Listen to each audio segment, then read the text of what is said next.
Alhamdulillahi Rabbil Alamin, wa afdalu salatu wa tamu taslim ala nabina Muhammedin sallallahu alaihi wa sallam. Falënderimi të takojnë Allahut, salatet, selamet, përshëndetet tona më të përzemërta, qofshin pejgamberi Muhammed alaihi salatu wa salam. Të nderuar vëllezër besimtar, ma shumë do tjetë pra një fjalim të themi pa shëndetës, se sa një ligjerat. Të isha t'ju përkujtoj pa juve dhe mua gjithashtu, se për këto net që kemi qëndruar në këmbë, duke falur namaz, dhe duke lexuar Kur'an, dhe duke dëgjuar Kur'an, e kemi shijuar jetën dhe kënaqësinë se çka do të thotë të jesh nën përkushtimin e urdhnave të Allahut subhanahu wa taala. Jeta me Allahun është e ëmbël. Jeta me Allahun është e kënaqur. Jeta me Allahun sjell qetësi shpirtërore. Dhe tash e kuptuat. E kuptuat në namaz sonte dhe netet e kaluara. Dhe vitet e kaluara keni provu. Dhe ai cili ka shku në umra e ka provu. Dhe ai cili ka lexuar Kur'an, dhe ai cili e ka vendos ballin e tij në sejdë, duke lutur Allahun subhanahu wa taala, i ka ndjer disa momente imanore, shpirtërore, të qetësisë, të rahatisë, të ndihmës së Allahut azza wa jall. Një dietar Ibn Taymija thot, në dynjan këtë botë është një xhennet. Kush nuk futet në xhenetin e dynjas, nuk do të futet as në xhenetin e botës tjetër. E xheneti i dynjas është ky moment pra, momenti i ndjeshmërisë imanore. Aty ku e ndihen afërsinë e Allahut subhanahu wa taala, aty ku e ndjen ti qetësinë. Dikush ndjen qetësi duke lexuar Kur'an, dikush duke lutur Allahun, dikush duke falur namaz, dikush e ndin atë qetësinë imanore duke përmend Allahun subhanahu wa taala, sepse shpesh e përmend Allahun azza wa jall gjatë ditës, apo duke i dërguar salavate pejgamberit sallallahu alaihi wasallam. Kjo është vëllezër të dashur që synon në feja jon, me sjell rahati shpirtërore në këtë botë. Njëri kur është i qetë shpirtërisht, është edhe me trup dhe fizikisht i qetë, është i përmbajtur, e kontrollon vetveten e tij. E din që e ka një Allah mbi kokë, është më i sinqert, është më besnik, është më i drejtë, sepse ka frikë Allahun azza wa jall. Nuk don me i prish punët me të dashurën e tij, me Allahun subhanahu wa taala. Nuk don me humbë atë ndihmën e Allahut subhanahu wa taala, nuk do me humbë mbështetjen e Allahut subhanahu wa taala. Andaj qëndron korrekt karshi urdhrave të Allahut subhanahu wa taala. E respekton Allahun, e respekton pejgamberin e tij. Padyshim që besimtari kur të jetë i tillë me Allahun azza wa jall, ai nuk do të jetë vetë i dobishëm veç për vetveten e tij, ai do të jetë i dobishëm edhe për shoqërinë ku është duke jetuar, për popullin e tij. Ai do të jetë i dobishëm për muslimanët edhe për jo muslimanët. Ashtu që Allahu azza wa jalla quajti pejgamberin Muhammed sallallahu alaihi wasallam, "Wa ma arsalnaka illa rahmatan lil alamin." Dhe ne ty, o Muhammed, nuk të dërguam tjetër vetëm se mëshirë për mbar njerëzimin, për besimtar edhe për jo besimtar. Kushdo që e dëgjon pejgamberin sallallahu alaihi wasallam, e respekton pejgamberin sallallahu alaihi wasallam, është mëshirë.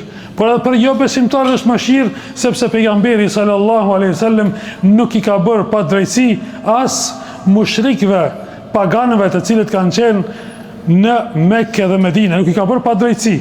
Edhe me qenë se ata shumë pa drejtësi kanë bërë pejgamberit sallallahu alaihi wasallam. Kjo është vëllezër ajo që ka përdu pa t'ju porosis juve dhe vetveten time, që ne të qëndrojmë besnik edhe pas Ramazanit me urdhnat e Allahut azza wa jall. Thashti kemi mbushur bateria tona.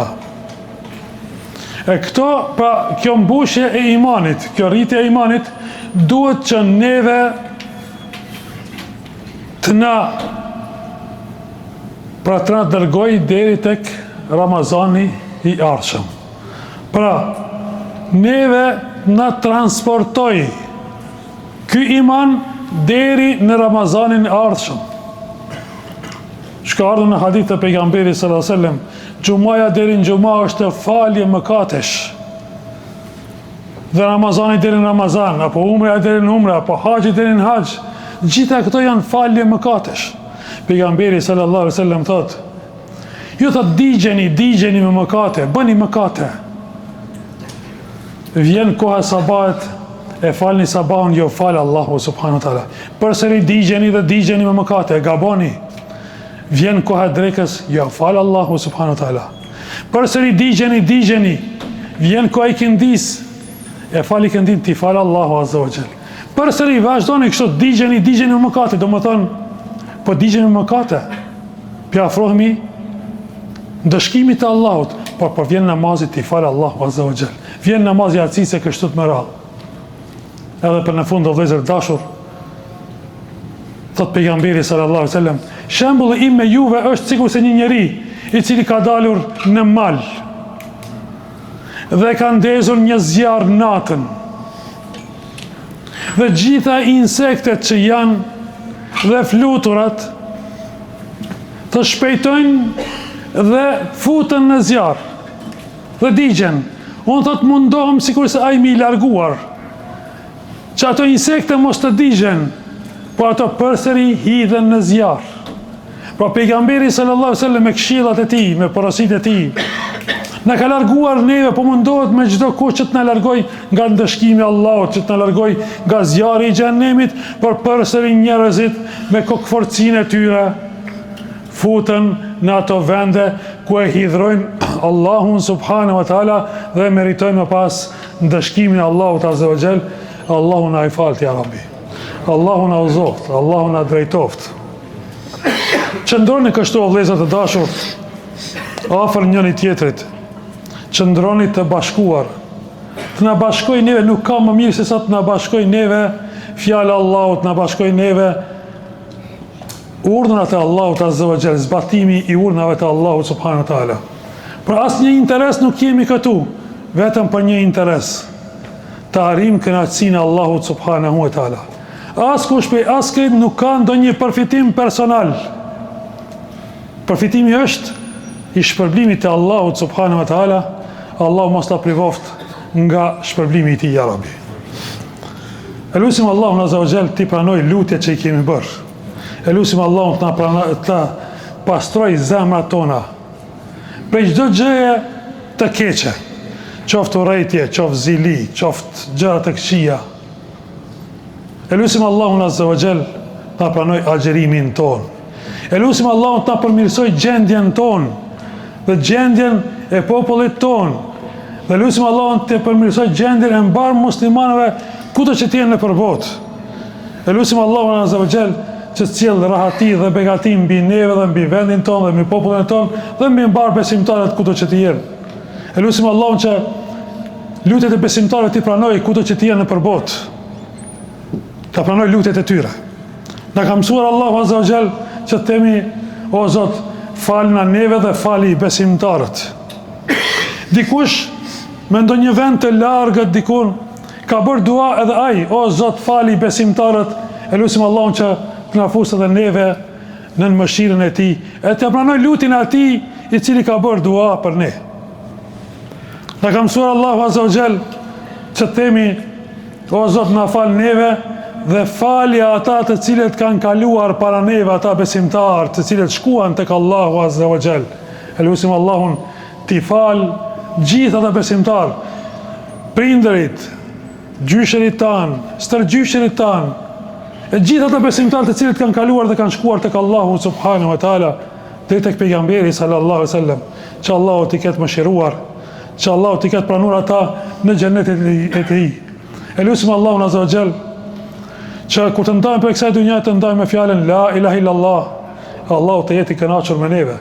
E lutim Allahun subhanahu wa taala na të bëjt na bashkoj çdo herë për të mirë në këtë botë. Dhe lutim Allahun subhanahu wa taala na largoj çdo të keqe dhe çdo përçarje nga mesi ynë.